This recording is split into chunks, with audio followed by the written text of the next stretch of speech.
Hi, I'm Sean Murray, and this is The Conversation, where we take an alternative look at political events and current affairs through an Irish lens.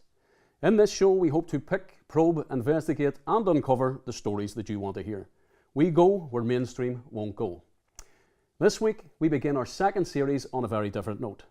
Following the Hamas attacks on October 7th and the subsequent Israeli bombardment of Gaza, the Israel-Palestine conflict has now witnessed an unprecedented level of violence. With over 1,200 Israelis killed on October 7th, how do we now define the unparalleled killing of almost 30,000 Palestinians, with over 1,100 of those children? Why did it take events on October 7th to once again train the world's eyes on a conflict that is often reported without historical context? Here to discuss today's topic is Dr. Mark Humphrys from Ireland-Israel Alliance, along with Hamza Tzortzis from the Sapiens Institute. But before we speak to our next guests, let's get a quick overview on this week's topic.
So let's introduce today's guests. Mark Humphreys is a lecturer in computing at Dublin City University. He has a Bachelor of Science from University College Dublin and a PhD in Computer Science from the University of Cambridge. His research is in artificial intelligence and has a wide range of interests, including politics and genealogy. Hamza Tzortzis is the founder and CEO of the Sapiens Institute. He is the author of the best-selling book, The Divine Reality, God, Islam and the Mirage of Atheism, and Unveiling Tyranny, the Genocide in Gaza, and false Zionist narratives on Palestine. He is currently completing his PhD on theological philosophy. Gentlemen, welcome to the show. Now, to begin proceedings, I'm going to ask you both to give a rough 5-minute intro. And Hamza, if we can have you starting. Thank you. Thank you for having us. So, I'm going to argue for the case that Israel's war on Gaza is genocide. So, I'm going to start with Article 2 of the Genocide Convention of 1948. It provides the following delineation. In the present convention, genocide means any of the following acts committed with intent to destroy, in whole or in part, a national, ethnic, racial or religious group. As such, A, killing members of the group, B, causing serious bodily or mental harm to members of the group, C, deliberately inflicting on the group conditions of life calculated to bring about its physical destruction in whole or in part. D, imposing measures intended to prevent births within the group. E, forcibly transferring children of the group to another group. So let's prove intent. But before we do that, it's very important to unpack something, because intent doesn't mean that you have to focus on people's statements.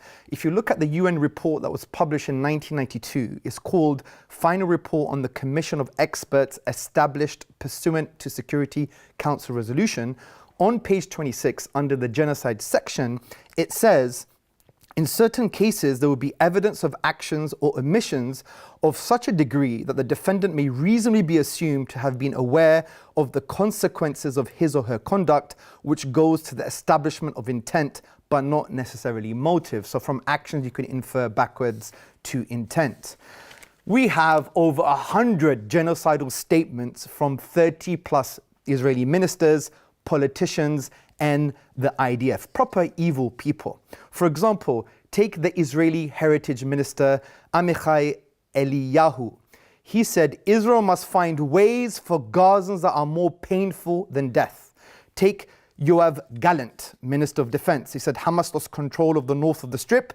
We were doing a Gaza Nakba of 2023. For the audience who don't know, the Nakba was the expulsion of over 700,000 Palestinians and the massacre and also the destroying of 600 Palestinian villages. He also says, I have ordered a complete siege on the Gaza Strip. There will be no electricity, no food, no fuel. Everything is closed. We are fighting human animals and we are acting accordingly. Isaac Herzog, another evil person, the president, he says there are no innocent civilians in Gaza. He's blurring the lines between a combatant and a non-combatant. What about Benjamin Netanyahu, the prime minister? He said, you must remember what Amalek has done to you, says our Bible. And this refers to 1 Samuel 15:3 that says, now go attack the Amalekites and totally destroy all that belongs to them. Do not spare them, put to death men and women, children and infants, cattle and sheep, camels and donkeys. This is pure genocide, genocidal intent here, because he's blurring the boundaries, if you like, between a combatant and a non-combatant, and he's saying kill children. You have Kish, Minister of Education. I relate to them, meaning the Gazans, like Amalek, meaning wipe them out. Nissim Vaturi, Deputy Speaker of the Knesset, says the war will never end if we don't expel them all. Avi Ditcher, Minister of Agriculture and Rural Development. This is Gaza's Nakba 2003. And there's many more. We also have a Zionist think tank that published the blueprint for Palestinian genocide. This think tank is called the Institute for National Security and Zionist Strategy. And it states that it outlines a plan for resettlement and final rehabilitation in Egypt of the entire population of Gaza. The entire population. It was written by Ahmed Weizmann, who leads the Libertarian Caucus of Israel's ruling Likud party. We don't even need these statements. We could look at the war statistics and we could infer backwards, just like what the UN report said. When you look at the statistics of Euromed, which is Swiss-based, it's based in Gaza, you have around 30,000 people that have died. Over 11,000 are children. You have over 56,000 injuries. You have over 100 journalists killed. You have 1.9 million displaced, and the homes have been destroyed. Over 65,000 homes have been destroyed. You have over 300 damaged schools. You have 183 damaged mosques, damaged churches are 3. You have 226 deaths of medical staff, and so on and so forth. Now, what's very interesting is this. During the Blitz, the Nazis, when they bombed England, it was over a 9-month period, intensely, but it really technically was over 4 years. More people have died in Gaza than they died in London during the Blitz. And the Blitz was like carpet bombing, it wasn't precision strikes, so make that of what you will. What about the US war in Afghanistan? The US dropped more than 7,000 bombs on Afghanistan in both 2018 and 2019. Israel dropped an estimated 6,000 bombs in Gaza in less than a week. Also, even the American US intelligence assessment has said that nearly half of the air-to-ground munitions that Israel has used in Gaza are dumb bombs, meaning they are not guided. It's just anything goes, anything can be destroyed. And even President Biden, right, Genocide Joe, he said that Israel has engaged in indiscriminate bombing. And this is supported by scholars, genocide scholars. Just 8 days after October the 7th, 800 genocide scholars said that what was happening in Gaza was imminent genocide. And I quote, "We are compelled to sound the alarm about the possibility of the crime of genocide being perpetrated by Israeli forces against Palestinians in the Gaza Strip." And finally, you have 48 state crime scholars, and they said the following: Israel's declared intentions were again clear and explicitly genocidal. Decades of dispossession, occupation, structural violence, forced eviction, and apartheid discrimination have followed. What we are witnessing now is the denouement of the Israeli state's genocide of the indigenous Palestinians. We are seeing a second Nakba. Now, some people may argue that the IDF and Israel warns the innocent civilians that bombs are coming. They usually give only 15 minutes, and when they leave their homes, they bomb their attempts to evacuate. This is well known with aerial analysis, and this is just really clear that they just want to annihilate everybody. And at the end of the day, I think whoever supports the Israeli regime, what they're doing right now, is immoral by definition. Thank you, Hamza. Mark? Well, thanks for having me on. There's a lot to unpack there. We're going to get through all of those issues.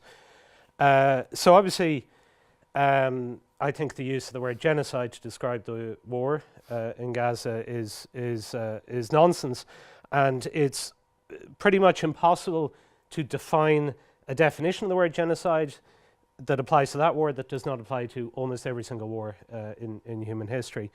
So what I want to do is go back to the intent and just start with the intent and see to where we've come from, because I've been speaking about Gaza for some years and written about Gaza, and I always had an optimism about Gaza, which is that what I want, and I think I can't speak for Israel, but certainly what the average person on my side of the fence wants is what we did want anyway until 7th of October was for the Gazans to pursue peace, was for the Gazans to pursue prosperity and peace, to accept that whatever dreams they had of conquering Jerusalem or getting back to 1948 were not going to happen, to accept the border was there between Gaza and Israel, to respect the border and make Gaza a wonderful place to be, a wonderful place to live, to stop the rocket fire, to pursue business, possibly even tourism. You know, Gaza could have been a prosperous little resort on the Mediterranean Sea. Gazans chose a different route, and what I want to do is I just want to look at the point of the 6th of October, because on the 6th of October, Israel had no plans to do anything like this. Israel had no plans for any kind of war. It had no plans to clear anybody out in northern Gaza or Gaza altogether. What Israel wanted was for Gazans to stop, to accept that it was an imperfect world, accept this border, and stop the conflict on the border. The West Bank is another problem. You know, there's no obvious border is the main problem on the West Bank, but there's an obvious border in Gaza. So there could have been peace. There was an imperfect world there on the 6th of October.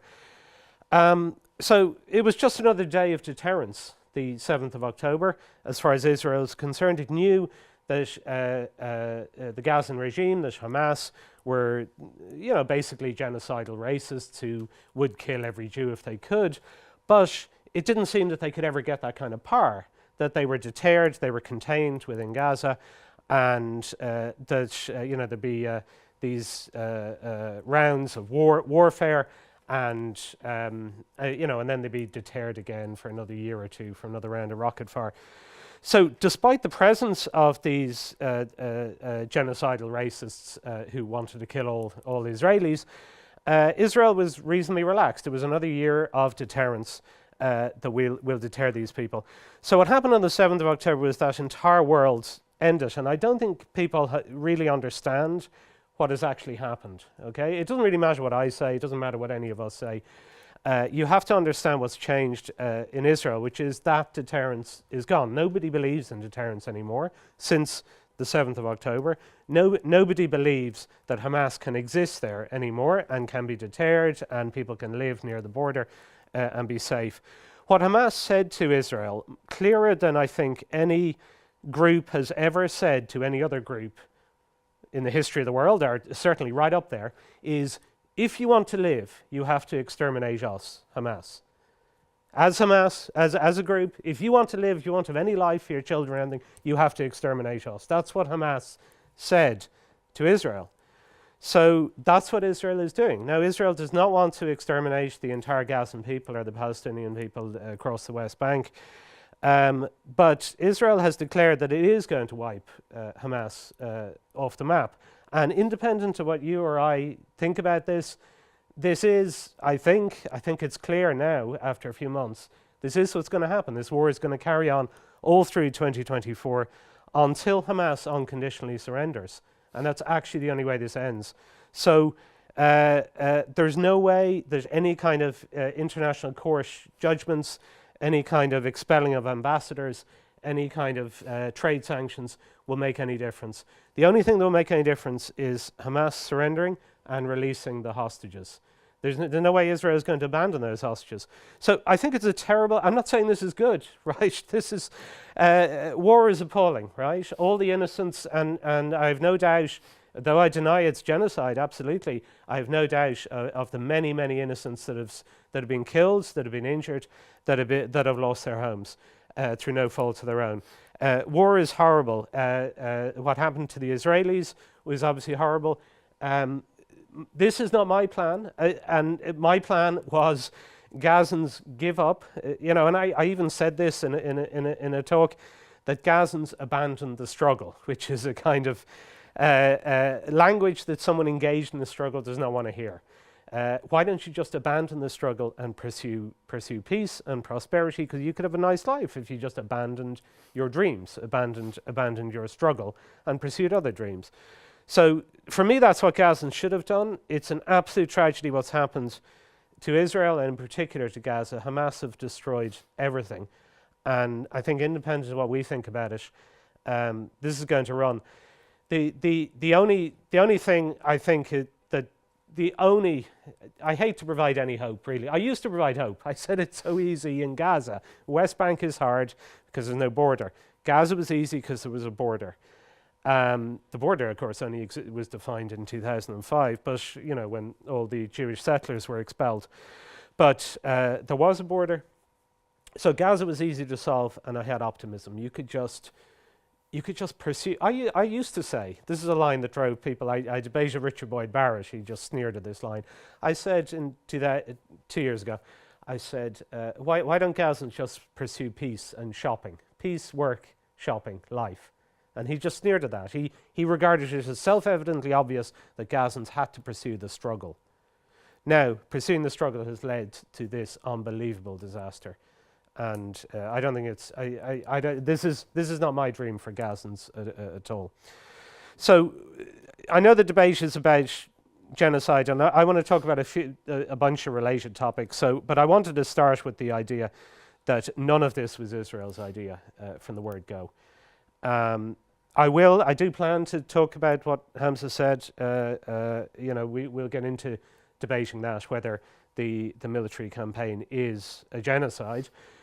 But I just wanted to start by saying that none of this was a plan, either from me or from Israel on the 6th of October.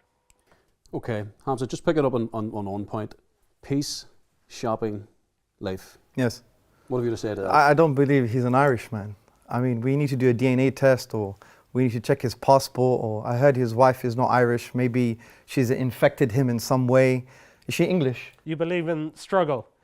No, I believe that you should have morality. And what's very interesting, let me ask you a question. 7th of October. Why are you racist? Let me tell you why I'm asking that question. Is because let's keep it civil. Mark, no. Let me. No, it's civil. I'm not being angry. I'm just. You are a classic atheist. Let me tell you why. Sorry, classic racist, and you're a classic atheist as well. Freudian slip. Freudian slip, but he's an atheist as well. Are all atheists racist? Of course not. So, but why are you racist? Because you're talking about October the 6th. Where is your condemnation of the equivalent 5 October the 7th that were inflicted on the Palestinians from 2008 to 2020? Where is your condemnation of that? You talk about October the 6th as if everything was rosy and peaceful. Israel has an apartheid system, around 65 laws. No less than 65 laws that discriminate against Arab Israelis and the Palestinians. You have illegal occupation. Well, maybe stick to Gaza. You have killing.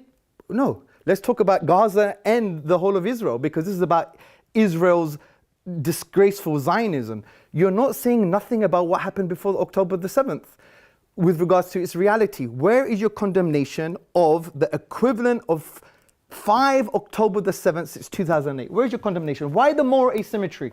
Is it because you're racist? Well, no, that's kind of ridiculous. Or ignorant, language. or ignorant, or ignorant. Okay, Hamza, It's let either, Mark- you're either racist or ignorant. Okay, let Mark No, answer the Hamza, I'm question. a bit disappointed in you. 'Cause That's fine. I thought I don't mind. I thought you were more civil debate. This is civil. I'm being. This is an Not intellectual really. position. Not really. I'm giving. You're either Excuse me. ignorant Let or Mark- you're let Mark- racist. Let Mark make his point there, please. No. Well, Hamza actually has been a lot more civilized than some of the online things I've seen him in. So anyway, let's cool it down a minute. First of all, it's a bit of a step to say that if I don't take your view of the Israeli conflict from 1948 to 2023, that I'm a racist. I didn't say that. Well, I may take a different view to what happened in the conflict. So you said, where's your condemnation of all the October the 7th, etc. Now, the point is, the conflict is very big. We all agree on that. There's a huge amount to read. There's a huge amount to think about, to learn about. I mean, even starting in 1947, you could argue is slightly too late. But should we talk about the Hebron massacre? Should we go further back? But there's an enormous amount to read and think and consider, similar to perhaps most conflicts in the world. The current flare-up, obviously, starts on October the 7th, but it's obviously part of a 75-year conflict. Now, my point about October the 6th is, on October the 6th, especially in Gaza, there is still a chance of a better life. That chance is gone now. So you're not going to condemn Hold on, the equivalent hold on, October wait. the 7th? Hold on, Hamza, just let him I answer. do want to answer first. On October the 6th, there is a chance of a better life. Israel still exists. The West Bank problems aren't solved. So I'm asking the Gazans to park their West Bank, the problems of their West Bank brothers, if you like, and take a look at Gaza, right? There's no occupation. The Jews have been gone. Gaza is occupied by international for law. 18 years. This is wrong. Hold on. The Jews were all kicked out in 2005. They're gone from Gaza for 18 years. Israel is maintaining some control, obviously over the borders, because October the 7th showed. And their food. Hold on. October the 7th showed why Israel was maintaining a hard border with Gaza. However, tens of thousands of Gazans, I'm not quite sure the number, is it 30,000 Gazans had work permits to come into Israel. They were vetted that they weren't terrorists, they weren't Hamas. They had work permits to come to Israel to work. And they'd come into Israel and work and go back to Gaza. Right? That's all gone now. Gazans, the wealthier Gazans would go. You're not answering my question. It's Hold on, it's a red herring. I'm talking about the 6th of October. The wealthier Gazans would go on holiday to Dubai, to Turkey, and come back to Gaza. It wasn't a prison. Are you They answering could go the out. question? Hold on. Your question is, why could they not, your question is it's impossible for them to accept the world of 6th of October, right? No, I'm not saying that. I'm saying you're talking about October, you're framing, it's a misframing. You're framing October the 6th, I think, as if everything is fine. But from at least 2008 onwards, there have been equivalent of 5 October the 7th, and you've said nothing about that. So I'm in a morally and epistemically justified position to say that you're either ignorant or racist because you have a moral asymmetry. Well, it's a moral asymmetry. Children have died. Innocent people have been killed, equivalent to 5 October the 7th since 2008. Okay. And this omission, which is a typical Zionist strategy, by the way. It's not an omission. I've talked about it at length. You know, you haven't. Well, you not did it today. now because Not today. you're not even addressing it. No, so but the I point will. is, but let's go back to the normal point. The question is about genocide.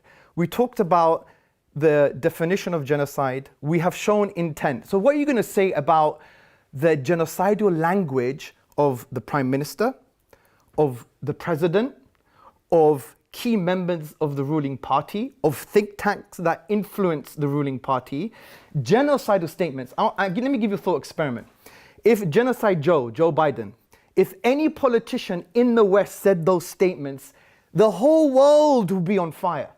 But the minute your Zionist friends have said something, oh, you know, it's poetry, or let's do some metaphorical linguistic analysis. I find it immoral that you can't even talk about these explicit genocidal statements.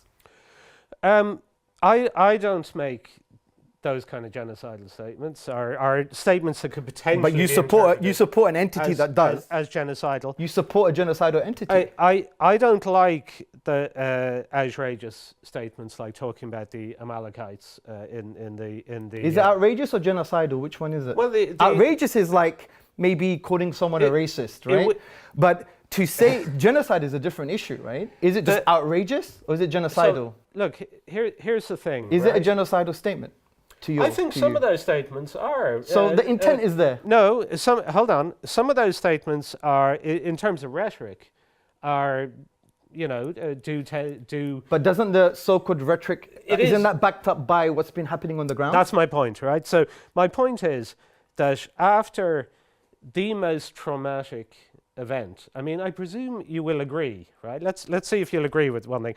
I presume you'll agree that October the 7th was the most traumatic event, not just for Israel, but for Jews since Adolf Hitler, since the Holocaust. Well, I am under no moral or epistemic obligation to believe Zionists because I have a list of 10 lies backed by academics from the Zionist entity. I'm a moral human being. I'm an intellectual. I'm a PhD student. Let me finish. I'm just talking about its impact. I'm answering its a impact question. on Israelis. Well, the impact could be because of propaganda. The point I'm trying to say is this. The moral agents are under no moral or epistemic obligation to believe known liars. And they're known liars. They've the false flag in Egypt, pretending to blame it on the Ikhwan, the Muslim Brotherhood. You had the Zionists who had Irish passports that killed someone in Dubai. Someone, he was a Hamas leader. Yeah, whatever, whoever, it's a human being at the end of the day. But the point I'm trying to say is... you're saying Mossad has no right to kill Hamas leaders. No, I'm saying to you that they're known liars. There are known liars. Okay, so how can you... Just okay, Hamza. 40 beheaded babies. Okay. Name me one of the babies that were beheaded. Just one. Well, some children were... Name me one beheaded baby. Some women and children were beheaded. Name me one baby. Name me the name. Maybe not 40. That was one misreporting. Oh, misreporting. It wasn't propaganda or lies or anything. There was a lot of misreporting. What about the IDF who said that basically it was our own people that killed some of them as well? Sorry guys, that's a conspiracy theory. I'm just going to interrupt for a second. So no, it's their own mouth. I'll get back to you, they Mark. said it themselves. Mark just made a statement, and just to address Mark's point, do you see, Mark had asked, do you see the impact that it's had on Jews? Of course I do. I consider myself empathic. The impact it has had, of course, is going to be traumatic if that's how they perceive things. I'm not denying the impact, whether it's propaganda or not. So I do empathize from that perspective. But at the end of the day, I already said there's been 5 equivalent in October the 7th since 2008 from a numbers perspective, from killing innocent human beings, from killing Palestinians. Why the moral asymmetry? Why do you believe Israeli blood is worth more than Palestinian blood? Because you're not even bothered to address. No, hold on. You're not even bothered to address that reality. There are 5 equivalent October the 7th inflicted on the Palestinians before October the 7th. You're talking. No. First of all, just be honest. You don't care about Palestinian. No. First, you don't care. What I want for Palestinians. You're racist right? or ignorant. One of those. What I want for Palestinians. You want them to be impressed, and you want them to respond to the oppression in the way that you want. No. Hamza, I've been Mark clear. answer, I've been clear my whole life. What I want for Palestinians is I want them to live in peace and prosperity. Okay. And for me, stop the apartheid. Hold on. For me, illegal occupations. Hold on. For me, the things that the fundamental thing that is stopping Palestinians and has been stopping them since before they were called Palestinians, which a name that emerged in the 60s. That's not true. Okay. Anyway. What the thing that is stopping Palestinians from living in peace and prosperity is their own ideas, the ideas that are in their heads. Now that makes this potentially. Do you know the opinions, the whole of the Palestinians? You know all of the ideas. Yeah, let me just try and make the point, which is in some conflicts in the world, you just have to fight. You have to keep up the struggle. You have no chance at all. You're being brutalized by some neighboring dictator. The struggle is perhaps decimating your country, but if you give up the struggle, you'll just be decimated even more by the dictator or whatever. There are many, perhaps most wars in history are like that. You just have to fight whoever is up against you. The Israel war, I believe, is not and never has been like that. The war between Israel and the Arabs and then Israel and the Palestinians is a war where if the Palestinians modified their ideas, everybody could live in peace and prosperity. And it's harder to see on the West Bank where there's no agreed definition of territory. It was unbelievably easy to see in Gaza from 2005 to 2023. All the Gazans had to do was stop, and they had a solution. It was right there waiting for them for 18 years, but they wouldn't take it. Instead, they wanted to continue the war. They fired rockets at Israel, which inevitably brought Israel back to attack Hamas, to do aerial bombing, because sending in troops on the ground means dead Israelis, so they did aerial bombing. They did send in troops. I've met some of the troops who went in on the ground, but very few went in until 2023. Because they're cowards, that's why. Well, that's why they wear nappies. Hold on, no, calm. Right. First of all, I am calm. I said they wear nappies. It's a fact. First of all, if they go in on the ground, they die, right?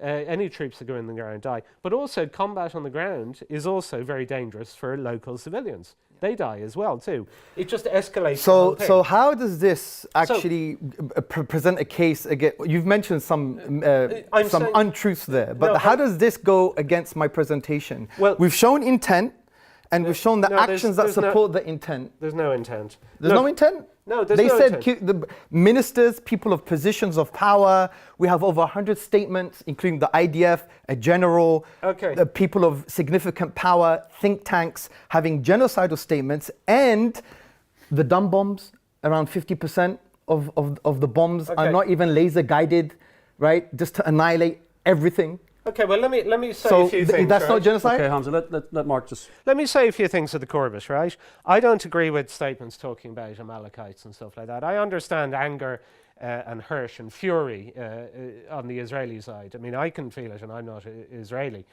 I can understand that anger, but I don't agree with Amalekite-type statements or anything like that.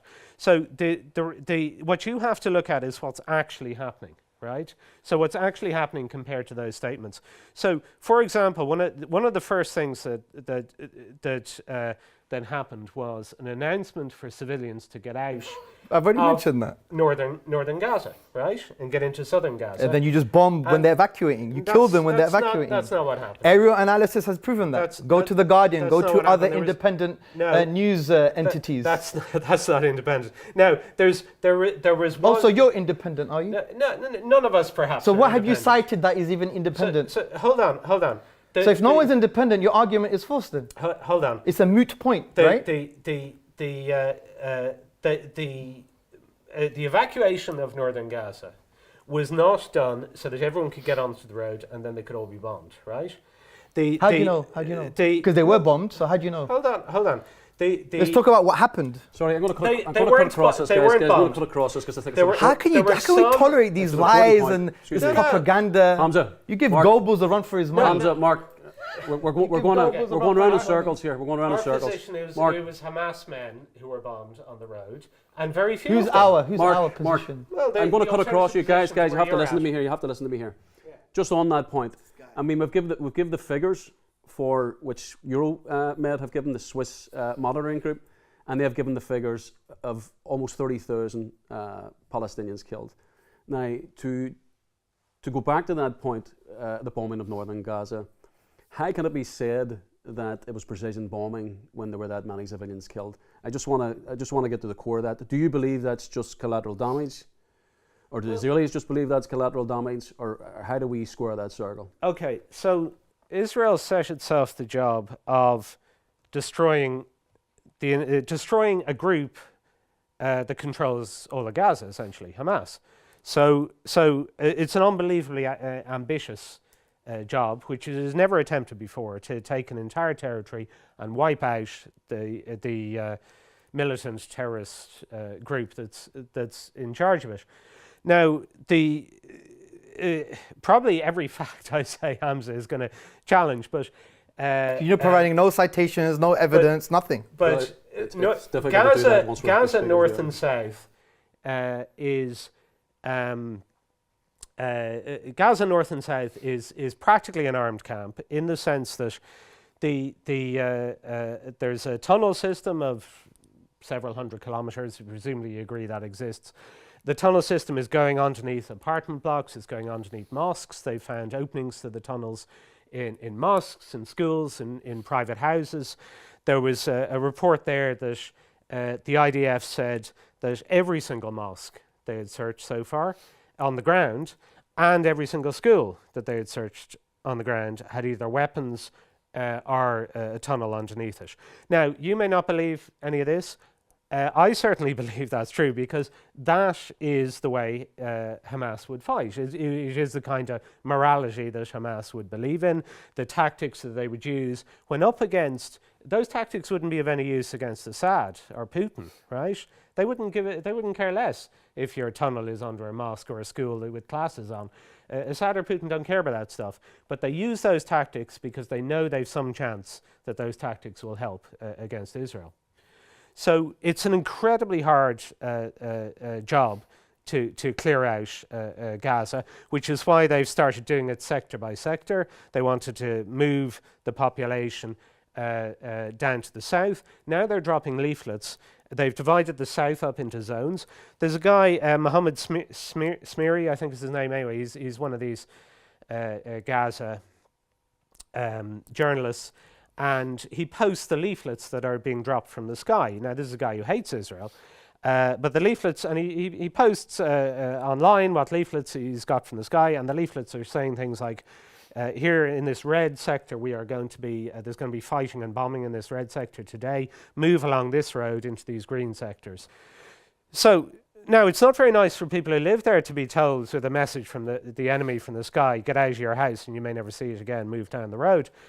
But why are they doing this is the point, if their aim is genocide. And show me any army that would do this in the history of the world. Show me any Muslim army that would ever do it. I'm sorry, what's Muslims got got to do with this? What has Islam got to do with this? Would Hamas do it? What's Muslim got to do with this? No. Well, what has Muslim got to do with it right now? Palestinians are Christian as well. What has Muslim got to do with it right now? Okay, show me any Palestinian or Arab. Show me any Arab army that would drop leaflets from the sky warning people as to what sector they're But this is a red herring. This is totally irrelevant. The point is, why are they doing it? Okay, so no, you why would the Gazans believe the IDF when the IDF have told them to move, and when they've moved, they've been bombed? They haven't bombed them. They have. The area analysis has been shown by independent entities. They bombed Hamas fighters. No, they have. Well, women, children, children. They bombed. Is a child a Hamas fighter? Well.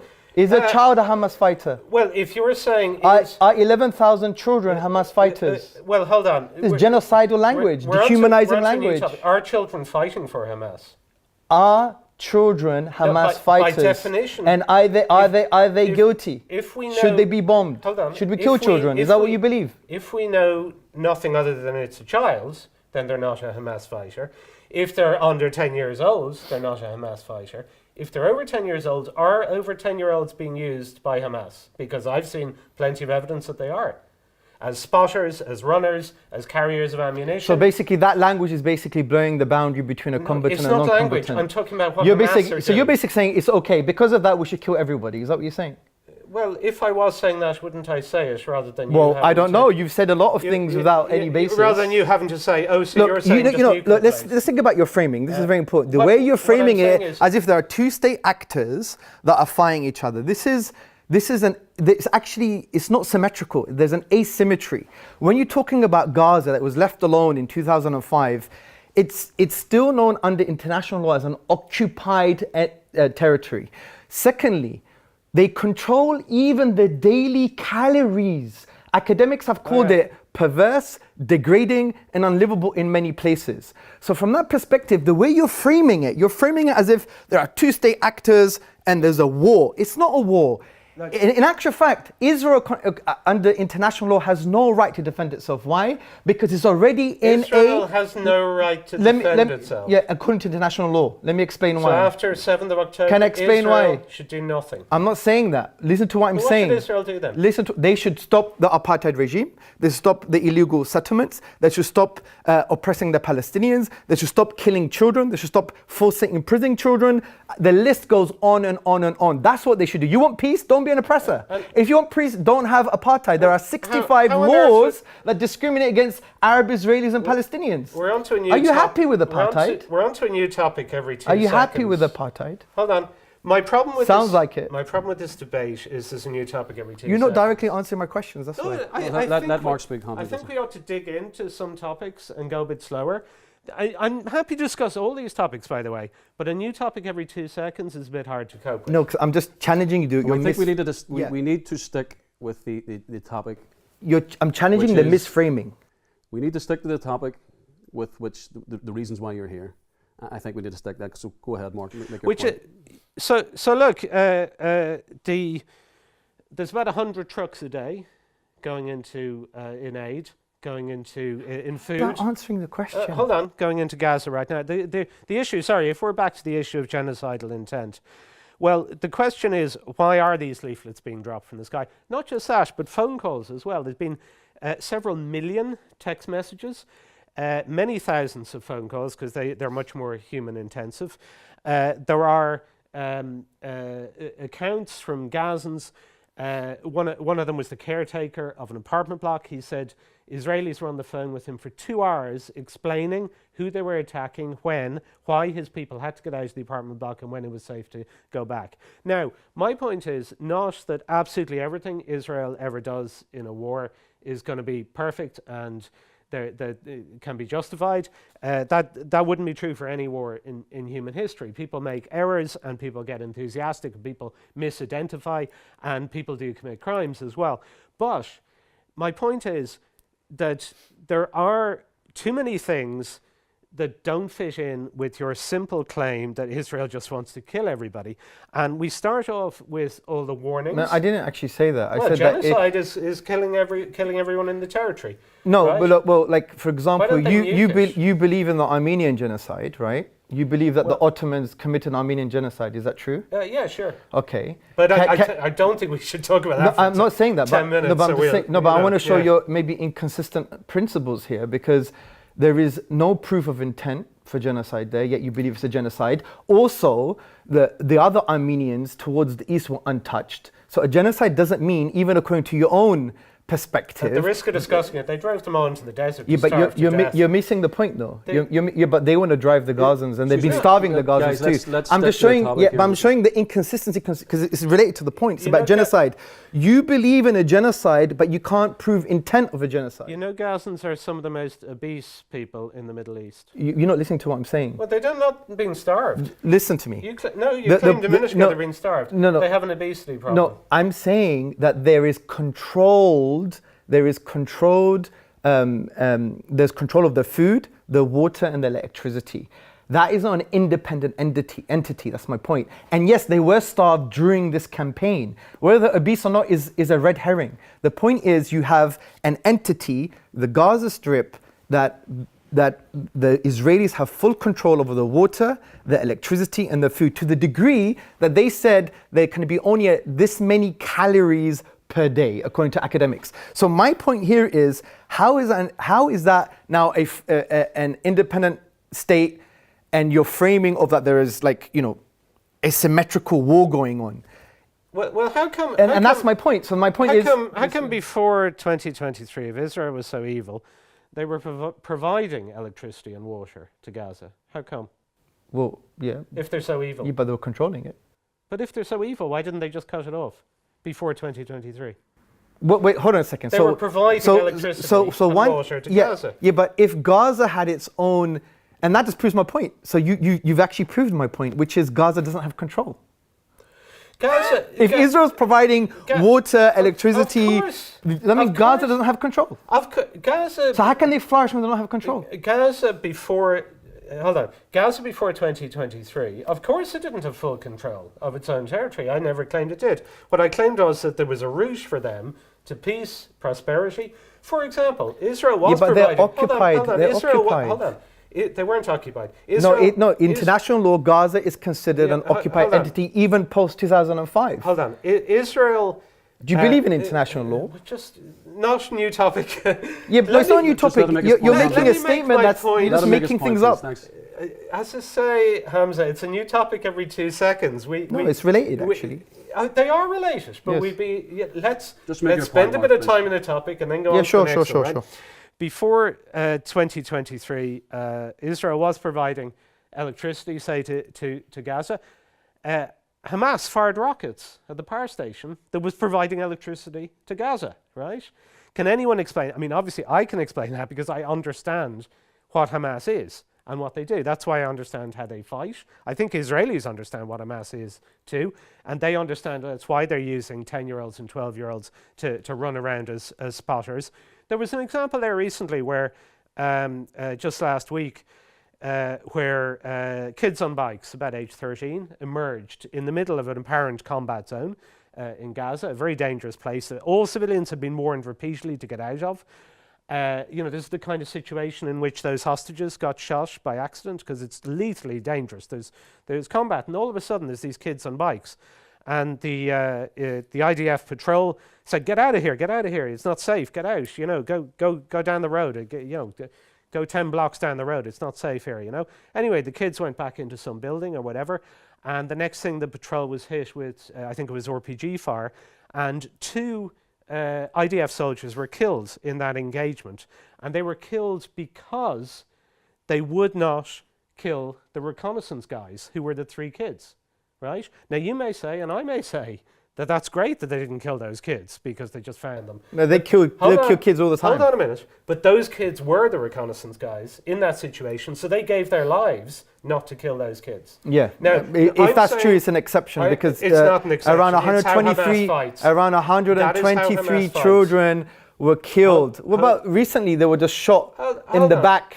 Hold on. What I'm saying is that fighting an enemy like Hamas is unbelievably difficult. No, but you're framing it. Okay, let me explain why this framing is all wrong. Number one, I said I want to justify the point I mentioned earlier. This is international law. According to valid interpretations of international law, Israel is already in an aggressive position because it's an illegal occupier.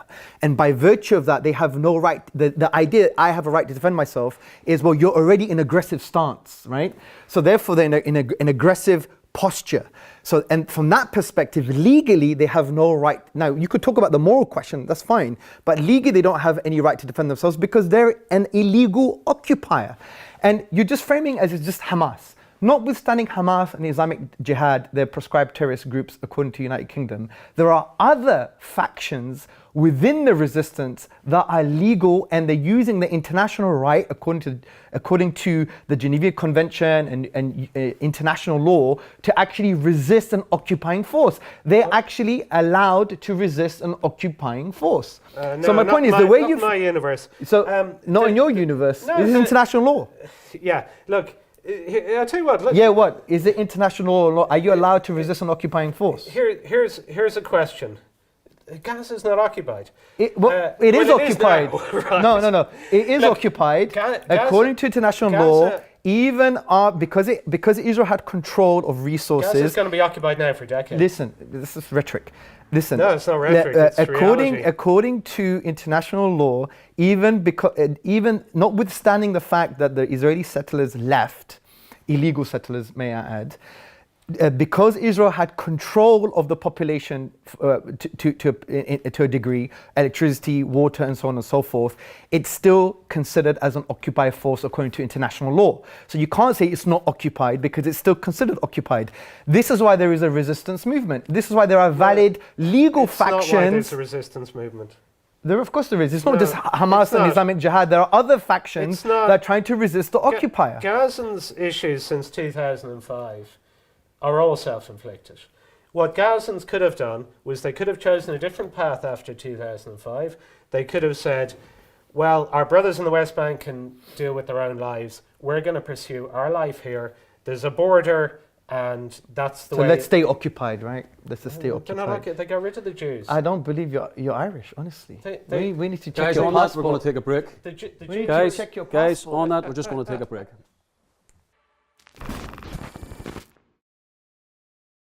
You're still tuned into The Conversation, your weekly alternative probe of political events and current affairs around Ireland.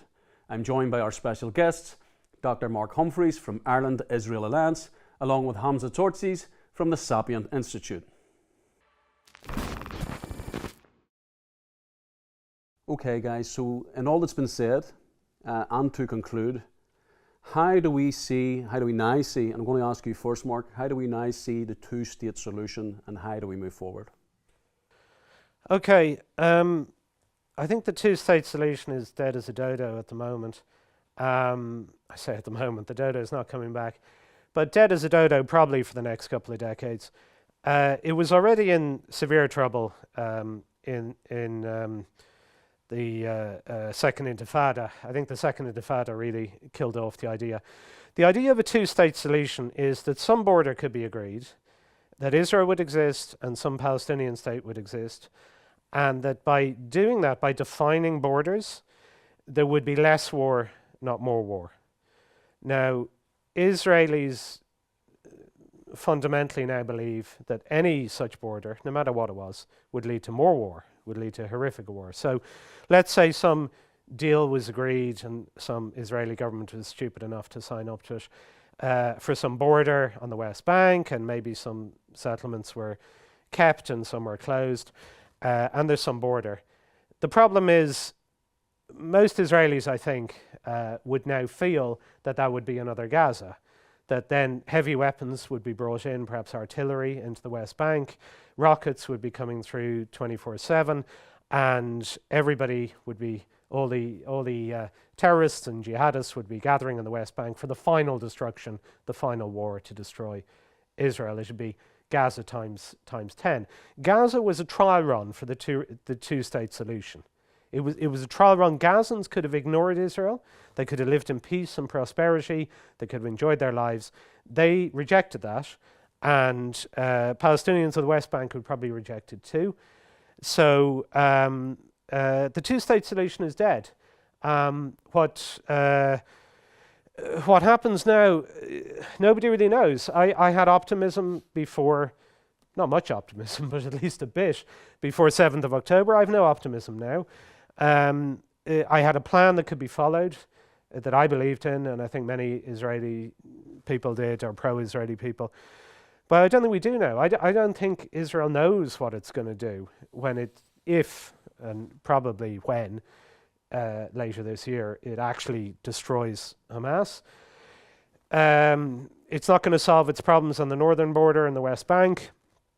It's going to lead to a whole load of new problems in Gaza, where they're going to be able to stop a new terrorist group, taken over, maybe rebrand it. So I don't think Israel has some kind of answer as to what it's doing. What Israel has is it's in absolute shock that Hamas was able to do this attack on the 7th of October. It's absolutely determined that Hamas will now no longer exist, except maybe in a hotel in Qatar. But it will no longer exist in Gaza. And as I think I said earlier, whatever we say, that's really its plan. But I'm afraid I've no hope really to bring. The only hope in this conflict, which I did mention earlier on, is that Palestinians change their ideas about the future and about what they want. But unfortunately, I really see almost no sign of that. And I see almost no sign that their allies, like Hamza, in their allies in the West and around the world, are even interested in getting them to do that. So I'm afraid there's nothing I can say. The problem can be easily solved if Palestinians decide we'll just compromise, we'll lose some of our territory, we'll have some kind of state, we'll live in peace. War with the Jews was a bad idea. We'll put it all behind us, like Germans in the 1950s. But there's no sign of that happening. Maybe it'll happen among the Gazans. That could be the only possible thing. Maybe after the terrible loss of their war, that they'll be like Germans in the 1950s and they won't want to pursue the struggle anymore. in 2025 going forward. But that's a tiny little crumb of hope. I'm afraid I've no hope to give you, I think. Hamza? Yeah, so it's interesting that we have othering language, which leads to dehumanization, and dehumanization leads to genocide.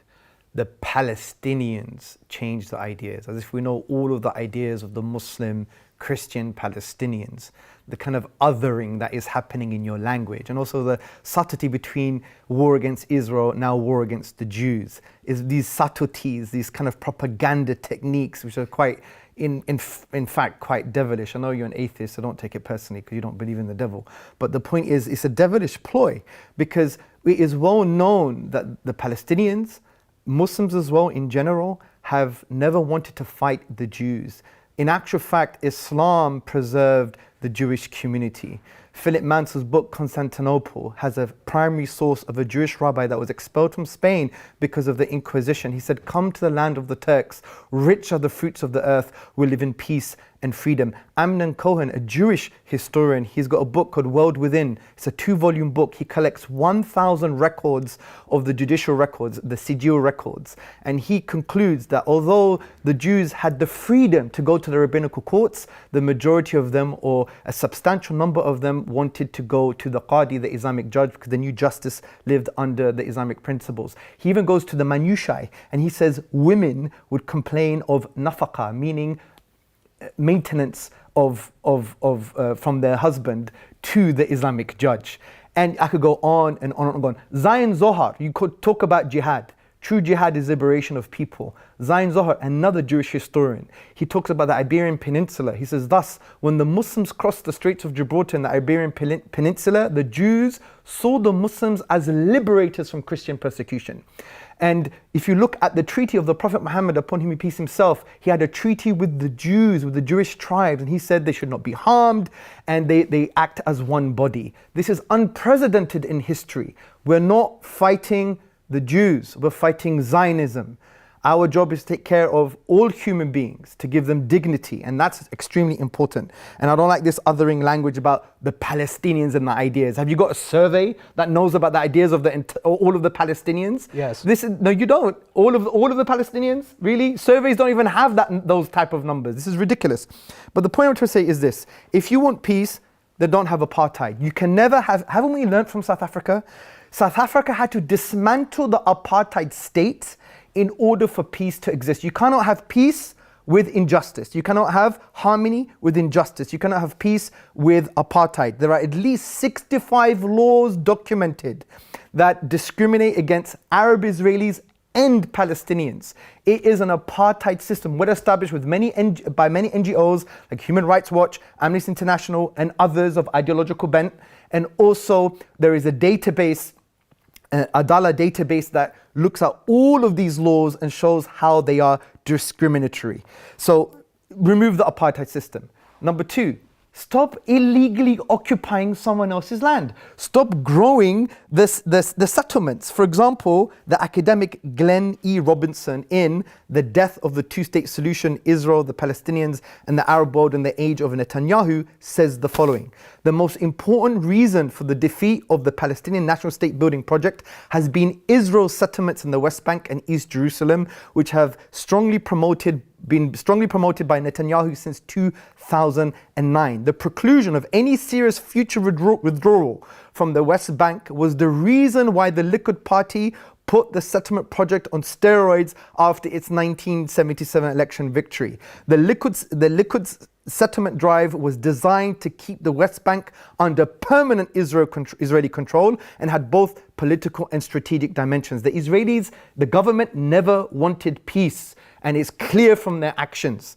Also, with regards to the two-state solutions, none of the two-state solutions were truly two-state solutions. It was always a subjugated Palestinian people, always. As Edward Said famously said, that it was an instrument of Palestinian surrender, a Palestinian Versailles. The Palestinians have in effect discounted the unilateral and international acknowledged claim to the West Bank and Gaza. And this, he was referring to the famous Oslo Accords that was basically, famously, they thought this was a great achievement from the Israelis, but in actual fact, it was just further subjugating the Palestinian people, and they had to basically surrender most of their land that belonged to them. So the point here is, if you want peace, you want justice, don't have apartheid. It has to be dismantled, this system. If you want peace, if you want justice, stop killing innocent Palestinians, Muslims and Christians, as we said, and you didn't answer this, you didn't condemn this either, which is quite telling, the 5 equivalent of October the 7th that happened before October the 7th from 2008 to 2020. Also, what you need to have is the non-genocidal approach to this issue. Because again, you didn't answer any of my questions concerning the statements. You called it rhetoric. Really, if any politician, Western politician in the world, made these statements, they would not be described as rhetoric. In actual fact, I would say, how dare you even call them rhetoric? It's a shame that you do that. Also, the actions on the ground, with 50% of the aerial bombs being dumb bombs according to US intelligence agencies. And even Biden, Genocide Joe, he said that basically it's indiscriminate killing, the ally of Israel. So the point is, very, very quickly, Karen Armstrong says something very interesting. She's a popular historian. She says the Muslims create a system of governance where Muslims, Jews and Christians live peacefully for the first time. If you look at this from a historical perspective, there's actually no other time in history where Jews, Christians and Muslims live peacefully other than under the Islamic civilization. That's another topic, but it's something for you to think about, something for us to explore, what kind of values were in place, what kind of system was in place in order for that to happen, because under secularism, under Zionism, under all of these isms, they have actually failed the Palestinians and they have failed the Jewish people as well. And the Jewish people and the Palestinians and the Christians and others, they flourished because of an alternative worldview. And that's something we should explore. We should judge things on their merit, by the fruits we shall know them. And peace and justice lived under the Islamic rule in that period. Now, what can we derive? How can we make that contemporary and apply in our context? As another discussion for another debate, but it's something that I want to plant in your heart and mind in order for you to explore further, because Zionism is a failed project. What we see today is actually the destruction of Zionism. The apartheid regime is going to be annihilated in our lifetime, just like South Africa. It happened in South Africa, and we know you can't have peace and justice with apartheid. 65 laws that discriminate against Arab Israelis and Palestinians, something that you didn't even talk about either. That's why I think I was justified to say in the beginning, you're either racist or ignorant. And on that, I want to thank both you gentlemen for coming in today. Mark, Hamza, thank you. And I think there's a lot for us to unpack moving forward. Thank you very much. Thank you. Thanks, Sean. And that does it for another week. We'd love for you to join the conversation by sharing the link to today's programme to help us grow our audience across all our social media platforms. I'd like to once again thank our special guest, Dr. Mark Humphreys and Hamza Tzortzis. In the meantime, the conversation will be back next week with more investigations and analysis. I'm Sean Murray. Bye for now.